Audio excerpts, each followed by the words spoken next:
Hello student, कैसे हैं सभी। उम्मीद करता हूँ सभी ठीक होंगे। एक बार फिर से स्वागत है आप सभी का आपके अपने यूट्यूब चैनल पैशन केमिस्ट्री पर। जैसे 9th क्लास में हमने पीछे वाले लेक्चर्स में डिस्कस किया था अबाउट सैचुरेटेड सॉल्यूशन और अनसैचुरेटेड सॉल्यूशन। इसके बाद जो सैचुरेटेड सॉल्यूशन और अनसैचुरेटेड सॉल्यूशन है, इसके बाद जो हमारा टॉपिक है वो है सोल्यूबिलिटी। सोल्यूबिलिटी क्या होती है, ठीक है। इसको समझने के लिए सबसे पहले एक डायग्राम बना रहे हैं। अगर आपने वो डायग्राम और वो प्रोसेस आपने समझ लिया तो सोल्यूबिलिटी वाला कॉन्सेप्ट आपको बहुत अच्छे से क्लियर हो जाएगा। क्लियर है? तो चलिए स्टार्ट करते हैं। बेटा जी, हमारे पास एक बीकर है, ठीक है। ये हमारे पास एक क्या है, बीकर है। और इस बीकर में मैंने क्या डाल दिया, इस बीकर में 100 ग्राम वाटर, एज्यूम कर लिया मैंने 100 ग्राम वाटर, 100 ग्राम वाटर डाल दिया, ठीक है। ग्राम कैसे सर, वाटर तो लीटर में होता है, तो जनरली हम कह सकते हैं कि जो ग्राम और लीटर है वो कुछ हद तक क्या है, सेम होते हैं। 900 यानी कि एक 1000 ग्राम जो होता है उसमें आपके पास 80 कुछ इतना लीटर होता है, ठीक है। मतलब अप्रोक्स कह सकते हो आप, सेम अप्रोक्स, एक बिल्कुल एग्जैक्ट नहीं, अप्रोक्स, ठीक है। तो इसमें आपने क्या किया, 100 ग्राम वाटर डाल दिया, ठीक है। फिर बाहर से आपने क्या किया, बाहर से आपने कोई सोल्यूट, देखो वाटर है ये तो किसकी तरह बिहेव करेगा, सोलवेंट की तरह। किसकी तरह बिहेव करेगा, ये सोलवेंट की तरह बिहेव करेगा। लेकिन बाहर से तब आपने इसमें क्या ऐड किया, सोल्यूट। क्या ऐड किया बेटा जी, बोलिए, सोल्यूट। अगर आपने इसमें ऐड किया तो ये सोल्यूट कितना डिजोल्व हुआ है, 100 ग्राम ऑफ इसमें सोलवेंट में। इसी को हम क्या कहते हैं, सोल्यूबिलिटी। मतलब सोल्यूट कितना, ये सोल्यूट मैंने किस में डाला है, वाटर में, और इस वाटर में जाकर के जो सोल्यूट है कितना डिजोल्व हुआ है, एट, कह सकते हो एक टर्म और भी ऐड कर सकते हैं आप, एट सेम टेम्परेचर या at a particular temperature. Clear है? क्या कहा है, फिर से सुनिए। सोलवेंट के अंदर कितना अमाउंट ऑफ सोल्यूट डिजोल्व हुआ है, और ये सोलवेंट आपका फिक्स है, 100 से ज़्यादा नहीं होना चाहिए, ठीक है। जो सोलवेंट है ये आपने कितना लेना है, 100 ही लेना है। लेकिन सोल्यूट इसकी जो है कंसंट्रेशन डिफरेंट हो सकती है, ठीक है। जैसे फॉर एग्जांपल इसी में, और ये टेम्परेचर क्या रहना चाहिए, सेम। इसी के साथ मैं एक और एग्जांपल्स क्लियर करने वाला हूँ। जैसे हमने क्या किया, एक बीकर लिया और इसमें मैंने 100 ग्राम वाटर डाल दिया। क्या डाल दिया इसमें, 100 ग्राम वाटर डाल दिया, 100 ग्राम वाटर, ठीक है। इसमें मैंने क्या किया, पोटासियम नाइट्रेट डाला। क्या डाला, जो सोल्यूट है, सोल्यूट मैंने क्या लिया, पोटासियम नाइट्रेट, KNO3। फॉर्मूला क्या होगा, KNO3। किसका फॉर्मूला, ये पोटासियम नाइट्रेट का। तो ये क्या कहता है, अगर हमारे पास टेम्परेचर है 20 डिग्री सेल्सियस, मैंने टेम्परेचर कांस्टेंट कर दिया। टेम्परेचर कितना कर दिया बेटा जी, बोलिए, 20 डिग्री सेल्सियस। यहाँ भी टेम्परेचर कितना है, एज्यूम कर लिया आपने 20 डिग्री सेल्सियस, ओके। इसमें तो मैं क्या डाल रहा हूँ, KNO3, और इसमें मैं डाल रहा हूँ सोडियम क्लोराइड, NaCl, और इसमें मैंने क्या डाला, KNO3 सोल्यूट इसमें मैंने ऐड किया। अब सुनना है बात बिल्कुल ध्यान से। जो मैंने इसमें डाला है KNO3, 100 ग्राम वाटर में एट टेम्परेचर 20 डिग्री सेल्सियस, कितना KNO3 सोल्यूट डिजोल्व हो सकता है इस 100 ग्राम वाटर में, उसकी अमाउंट है बेटा 32 ग्राम। कितनी, 32 ग्राम। क्लियर है? और जो NaCl है ये 100 ग्राम वाटर में एट 20 डिग्री सेल्सियस 36 ग्राम डिजोल्व होता है। मतलब क्या हुआ, आपने सोल्यूट लिया KNO3, ठीक है, और इसको 100 ग्राम वाटर में डाला, तो देखा अगर मैं, ये एक्सपेरिमेंटल मिला कि 30 ग्राम डालता हूँ तो भी डिजोल्व हो जा रहा है, 31 डालता हूँ तो भी डिजोल्व हो रहा है, 32 डालता हूँ वो भी डिजोल्व हो रहा है। लेकिन जैसे ही मैं 33 या 34 ग्राम ऑफ क्या डालूंगा, KNO3, वो इसके अंदर ऐसे नीचे सेटल डाउन हो जाएगा, डिजोल्व नहीं होगा। मतलब क्या हो गया, तब ये डिजोल्व नहीं होगा तो वो कैसा सॉल्यूशन मैंने आपको बताया था, सैचुरेटेड, ठीक है। तो ये 32 ग्राम इसमें डिजोल्व होकर के क्या है ये 32 ग्राम ही इसमें डिजोल्व होगा, लेकिन जैसे ही 1 इसमें ग्राम एक्स्ट्रा ऐड कर दोगे वो डिजोल्व नहीं होगा, उस टाइम पर ये कैसा सॉल्यूशन तैयार हो जाएगा आपके पास, सैचुरेटेड सॉल्यूशन। क्लियर है? तो ये इसकी क्या थी, सोल्युबिलिटी की कितना amount of solute 100 gram of water या सोलवेंट में डिजोल्व हो सकता है at the same temperature, temperature remain same. Clear है? तो इसको कैसे डिफाइन कर सकते हैं, इसको बना लेना आप जल्दी से बेटा, एक बार बना लिया, चलिए। तो the maximum amount of A solute, the maximum amount of A solute, ठीक है, जैसे मैंने सोल्यूट के NO3 लिया था, NaCl लिया है, which can be dissolve, which can be dissolve in 100 gram of solvent, in 100 gram of solvent at a fixed temperature, at a fixed temperature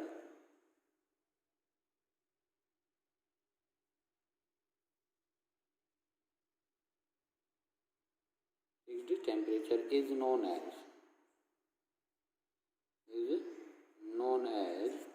solubility. क्या कहेंगे हम उसको, solubility.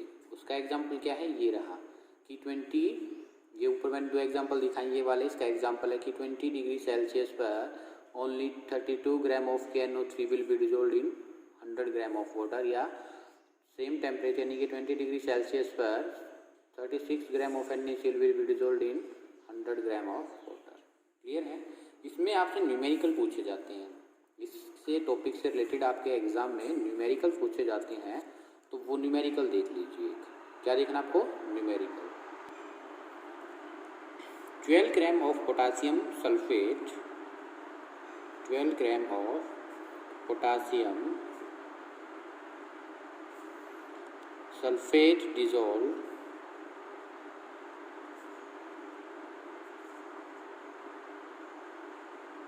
in 12 gram of potassium, 12 gram of potassium sulfate dissolved in 75 gram of water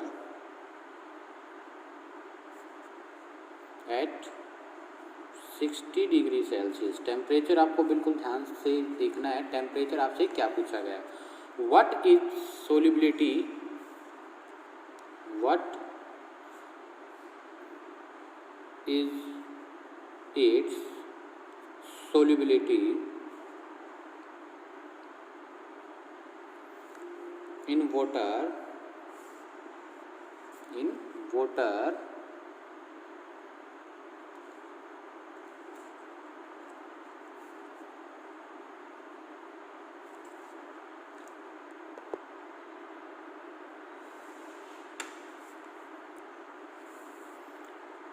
at that temperature, at that temperature।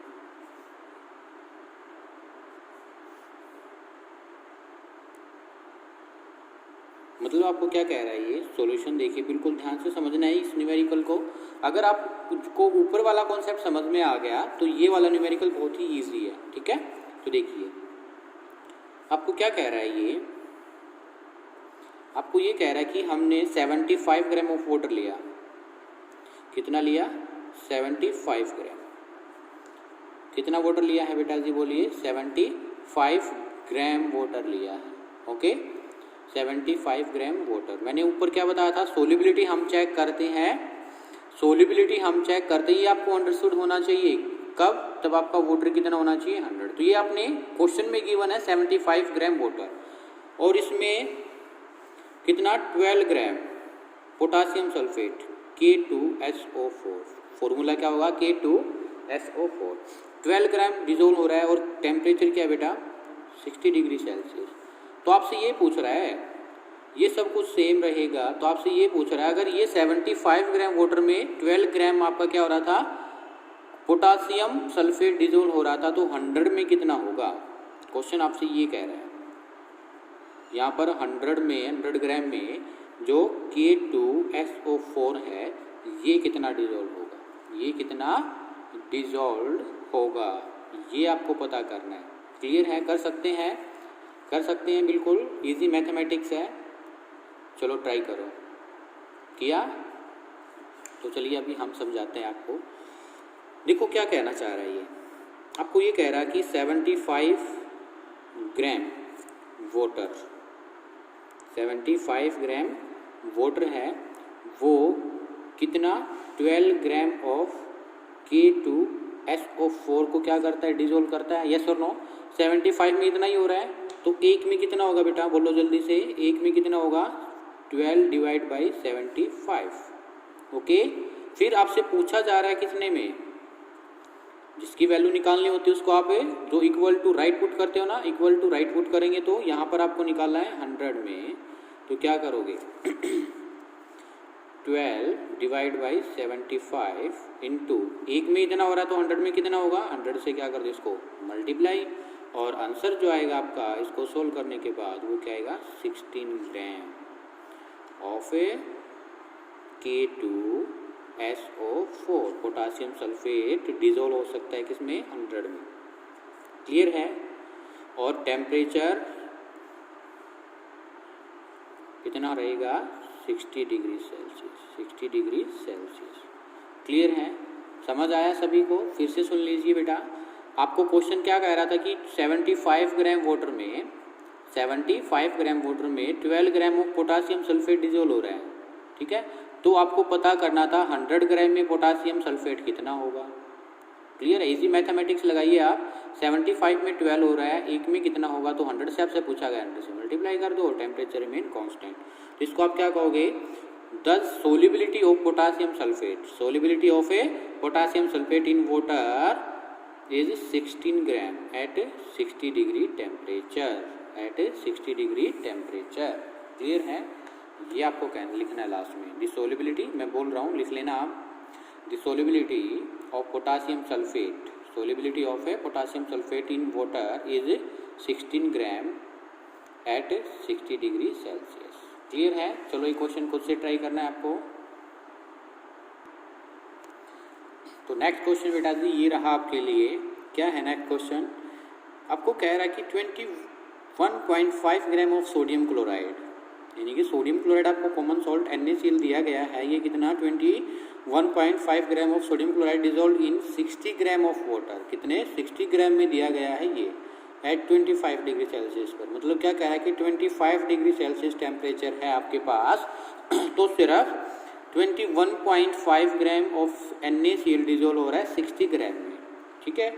अब आपसे कह रहा है कि सोलिबिलिटी निकालिए सोडियम क्लोराइड की in water at that temperature. Solubility यानी कि आपको दिया गया है 60 ग्राम में इतना, तो 100 में कितना निकालना है, पहले आप एक के लिए निकालोगे फिर 100 से मल्टीप्लाई कर दोगे, टेम्परेचर आपके लिए सेम रहना चाहिए, ठीक है।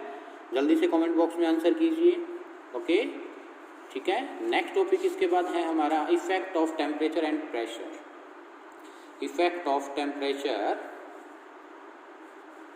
इफेक्ट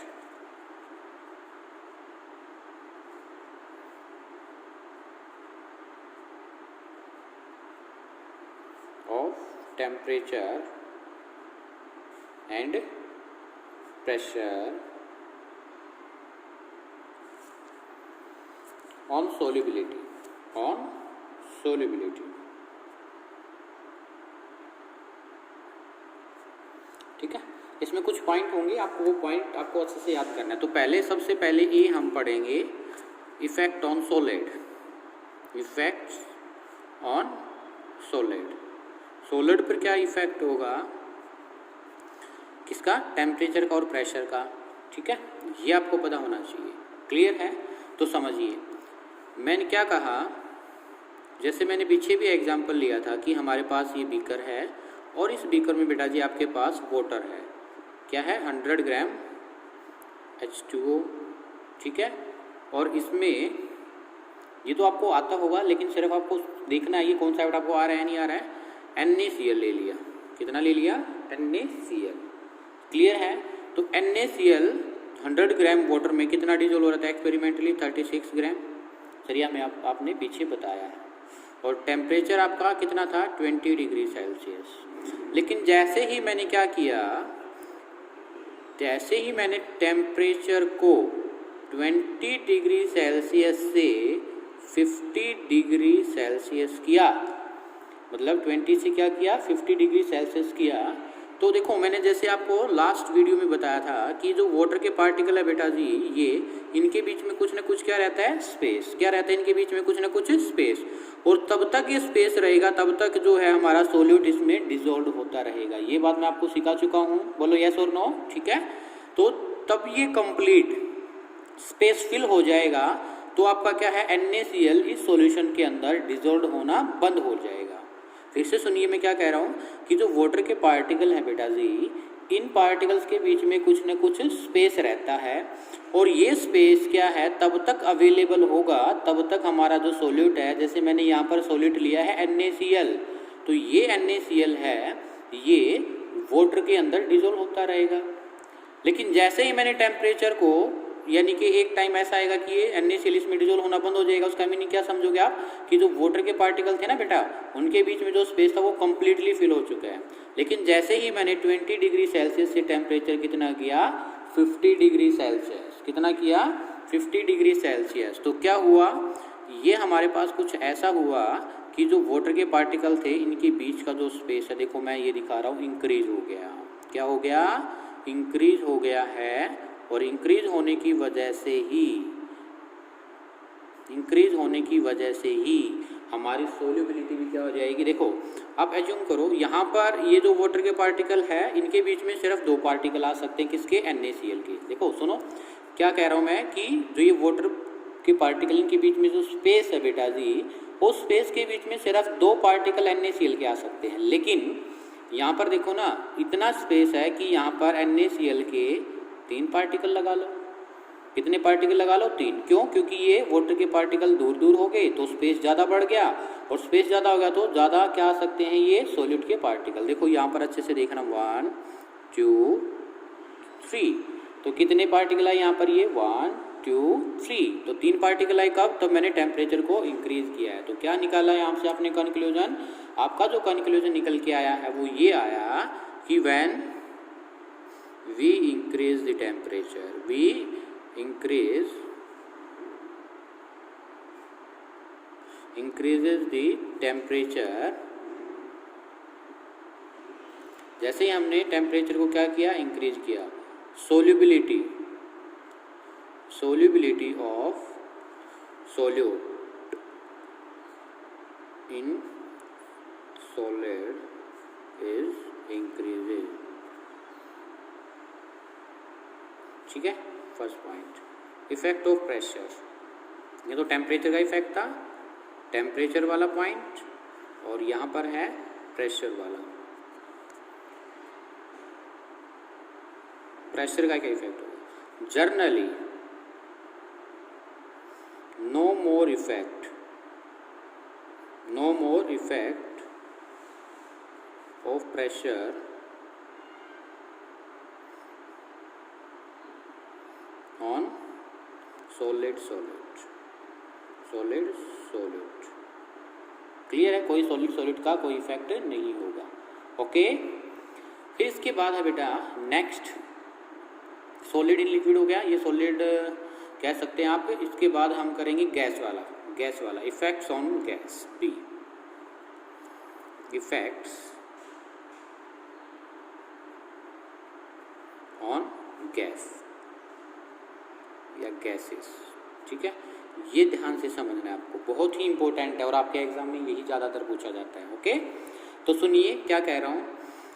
अब हम क्या करेंगे, एक बीकर लेंगे, ठीक है, और अब ये बीकर हम क्या कर देंगे, क्लोज कर देंगे ऊपर से। क्या कर देंगे, क्लोज। यहाँ से हम स्मॉल पार्ट क्या करेंगे, अंदर कुछ भी पाइप वगैरह लगा लीजिए, जहाँ से हम गैस को क्या करने वाले हैं, यहाँ से हम गैस को अंदर लेके जाने वाले हैं। यहाँ से इस पाइप के थ्रू क्या है, यहाँ पर गैस आएगी। तो सबसे पहले मैं क्या बताना चाह रहा हूँ आपको, फिर से यहाँ मैंने क्या लिया, वाटर। क्या लिया बेटा जी, बोलिए, वाटर। कितना लेना है, सोलिबिलिटी में आपने फिक्स कर रखा है 100 ग्राम ऑफ कोई भी सोलवेंट जनरली आप क्या लेते हो, वाटर। ठीक है, तो जैसे ही मैंने यहाँ से गैस, क्या है, मैंने कोई भी गैस, हमारे पास कोई भी गैस है ये, और यहाँ से मैंने इसमें क्या किया, अंदर डाला। क्लियर है ये बात? तो एक बात मेरे को बताओ, गैस जो होती हैं बेटा जी वो कैसे होती हैं, बिल्कुल लाइट वेट होता है उनका, और इसी वजह से वो क्या रहती हैं, एक तरीके से कह सकते हो हमें विजिबल नहीं हो सकती। गैस बहुत ही लाइट होती है और उसमें कोई फोर्स ऑफ अट्रैक्शन नहीं होता है, ये मैं आपको फर्स्ट चैप्टर में सिखा चुका हूँ, ठीक है। तो इस वजह से उनमें क्या है, कोई फोर्स ऑफ अट्रैक्शन नहीं होगा। तो जैसे ही मैं टेम्परेचर को, पहले मैंने क्या किया, टेम्परेचर को इंक्रीज किया, ये TEMP टेम्परेचर को मैंने क्या किया, इंक्रीज। ये साइन किस चीज़ का होता है, इंक्रीज होने का, बढ़ाने का होता है, ठीक है।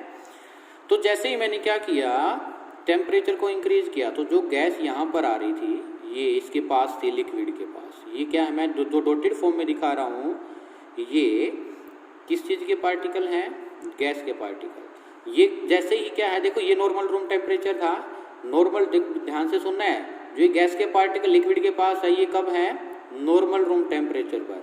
कब है ये, नॉर्मल रूम टेम्परेचर पर। नॉर्मल रूम टेम्परेचर का मतलब क्या, आपका जर्नल टेम्परेचर। लेकिन जैसे ही मैंने टेम्परेचर को इंक्रीज किया, तो ये जो गैसियस पार्टिकल है ना बेटा, भाग करके कहाँ भाग जाएंगे, ये भागने लग जाएंगे, भाग करके, बिल्कुल लाइट होते हैं, इस वजह से ये ऊपर चले जाएंगे, मतलब यहाँ पर हो जाएंगे, यहाँ पर चले जाएंगे। फिर से सुनिए, जब आपका नॉर्मल रूम टेम्परेचर था तो ये गैस के पार्टिकल वाटर के अंदर आ रहे थे, ठीक है, डिजोल्व होने की कोशिश कर रही थी गैस। लेकिन जैसे गैस, मैंने एग्जांपल ले लिया CO2, क्या, CO2, ठीक है। तो ये CO2 के जो पार्टिकल हैं नॉर्मल रूम टेम्परेचर पर लिक्विड के पास थे, यानी कि डिजोल्व होने की कोशिश कर रहे थे। लेकिन जैसे ही मैंने टेम्परेचर को बढ़ाया तो ये लाइटर होता है, तो जैसे ही इसको हीट मिलेगी तो ये भागकर ऊपर चला जाएगा, यहाँ पर शिफ्ट हो जाएगा। तो क्या अब यहाँ और यहाँ जो क्या है वाटर, इनमें कुछ फोर्स ऑफ अट्रैक्शन होगा, नहीं, फोर्स ऑफ अट्रैक्शन नहीं होगा तो ये डिजोल्व ही नहीं होगा बेटा। तो जनरली हम इस कंक्लूजन से ये कह सकते हैं या बता सकते हैं कि जैसे ही आपने टेम्परेचर इंक्रीज किया, solubility of gases will be decreases. एक तो केस ये हुआ, इफेक्ट ऑफ गैसेज। फर्स्ट क्या था, ये वन टेम्परेचर का इफेक्ट, किसका इफेक्ट था, ये टेम्परेचर का इफेक्ट, ठीक है। सेकंड है बेटा जी प्रेशर का इफेक्ट को हम देख रहे हैं, प्रेशर का क्या इफेक्ट होगा, क्लियर है। फिर से हमने एक बीकर लिया और इस बीकर में वही बात,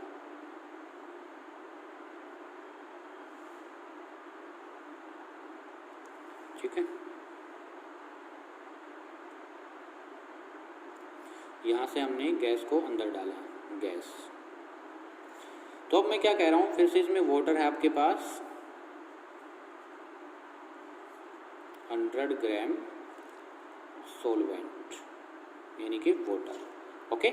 अब मैं ये क्या कह रहा हूँ कि जो ये आपकी ये बीकर है, ये वाली वॉल है, अगर यहाँ से मैं प्रेशर लगाऊँ, क्या लगाऊँ, P फॉर प्रेशर, यानी कि मैं प्रेशर लगा रहा हूँ इस वॉल पर, ठीक है।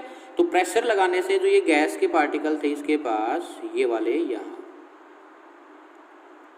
ये डॉटेड फॉर्म में मैंने क्या दिखाया है, गैस के पार्टिकल। ये डॉटेड फॉर्म वाले क्या हैं, गैस पार्टिकल, गैस के पार्टिकल, क्लियर है। तो जैसे ही मैंने ये प्रेशर लगाया तो मैं ये कह रहा हूँ कि जो ये इसके ऊपर कवर लगा है ये मूवेबल है, कि मूवेबल का मतलब क्या है, ये ऊपर नीचे जा सकता है। तो जैसे ही प्रेशर लगाओगे, यहाँ पर कोई भी भारी भरकम कोई भी भारी चीज़ रखोगे तो ये प्रेशर, ये जो है खिसक के जो इसका पिस्टन यहाँ पर आ जाएगा, यहाँ पर आ गया। तो ये यहाँ पर आने से ये जो गैसियस पार्टिकल हैं कहाँ पर शिफ्ट हो जाएंगे, नीचे की तरफ। ये एरो क्या दिखा रहा हूँ मैं, जैसे ही आपने प्रेशर लगाया तो ये गैसियस पार्टिकल वाटर के अंदर आ गए, क्या आ गई, ये गैसियस पार्टिकल वाटर के अंदर आ गए। तो वाटर के अंदर आने के बाद मतलब ये यहाँ पर शिफ्ट हो गए, यहाँ पर क्या हो गए, ये शिफ्ट हो गए। तो इसी वजह से ये पानी के अंदर आ गए। पानी के अंदर आने से इनके बीच में क्या होगा, वाटर के बीच में प्लस गैस के बीच में क्या होगा, गैस के बीच में जो फोर्स ऑफ अट्रैक्शन है FA, यानी कि फोर्स ऑफ अट्रैक्शन, F से फोर्स, A से अट्रैक्शन, वो क्या हो जाएगा, इंक्रीज हो जाएगा। तो जो सोल्युबिलिटी है बेटा जी, सोल्युबिलिटी वो भी क्या हो जाएगी, इंक्रीज, ठीक है।